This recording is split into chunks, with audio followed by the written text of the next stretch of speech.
Yuk, lanjut.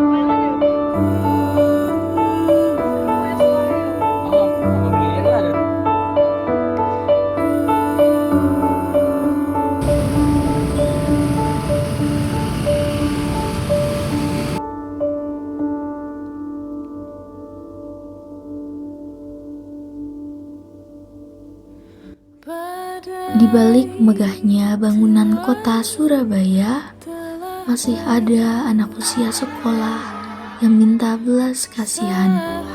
Terkadang di lampu merah, di kuburan, menunggu para penerima untuk memberikan sedikit bantuan. Mereka adalah anak-anak dari keluarga yang kurang beruntung, di mana orang tuanya tidak mempunyai penghasilan tetap. Jangankan untuk menyekolahkan anak, untuk makan yang cukup dan tempat tinggal yang layak, mereka tidak memilikinya.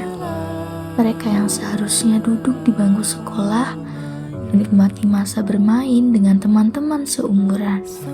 Kalau ditanya hatinya, mereka tidak mau hidup seperti itu.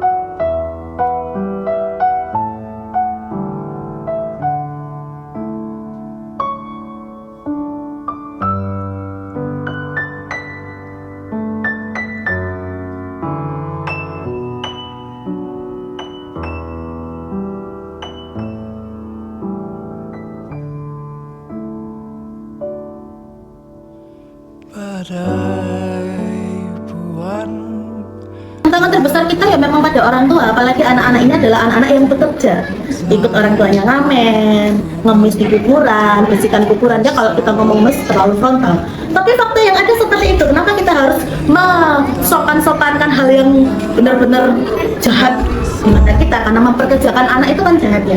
Jadi ketika kita data anaknya umurnya berapa, mau apa, pasti curiga. Itu penting, curiga dari orang tua, ini mau apa, ini siapa, ini saya perkenalkan juga dulu.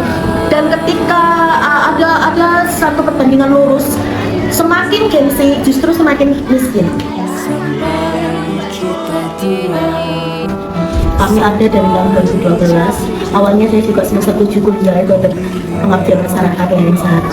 Dan ketika kita pulang, apakah itu hanya sekedar untuk mengajar aja, ataukah kita mau menambahnya lebih dalam suatu pelayanan kita kepada masyarakat? Dan situlah kita terbentuk untuk memberikan sekolah. Menanamkan karakter.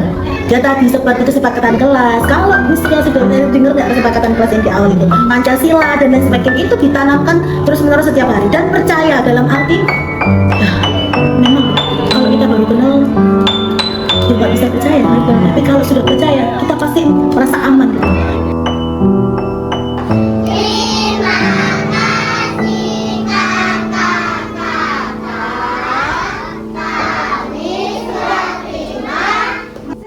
Bagi kami, kesempatan mengajar di sini begitu berharga.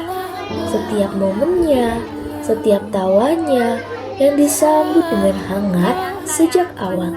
Semuanya selalu memiliki momen yang sangat berharga. Setiap tawa saat bernyanyi, saat menebak nama hewan, saat bermain ular naga, bahkan saat mulai menari dengan penuh semangat. Karena mereka jujur apa adanya. Sering sekali gitu, dan anak-anak juga happy dengan ketemu teman baik. Malah kadang itu ya kita kalau musisnya tuh kalau udah kakak rasanya kayak bisa sama saya karena udah sama kakak-kakaknya. Karena bisa enak tiap hari. Ada Tuhan yang menjaga. Saya percaya walaupun anak-anaknya dengan berbeda, tapi Tuhan pasti sudah menyediakan masa depan yang terbaik. Kesuksesan apapun itu untuk anak-anak. Karena di 5 tahun pertama itu namanya usia gold, 5, 6, 7 usia gold. Gimana rekaman otak kalian itu 100% menyimpan segala memori, segala sesuatunya. Bukan di SD. Kalau SD itu sudah masuk anak itu sudah tahu sistem. Makanya sudah boleh dikasih pelajaran. Nah, kita bangun sistemnya di mana? TK. Sekarang lihat kan kenapa TK harus gurunya pinter? Karena tulang kita ini masih muda, harus lompat, harus lari, harus teriak, harus keras. Makanya kalau di sini diajarkan suara keras, teriak-teriak gitu kan. Karena keras itu bukan berarti teriak. Jadi ya, saya berharap kalian menjadi pimpinan atau menjadi pemangku kebijakan. Saya mohon berharap, kenapa buruh sama guru itu kok beda, buruh kok ada UMR, guru kok nggak ada.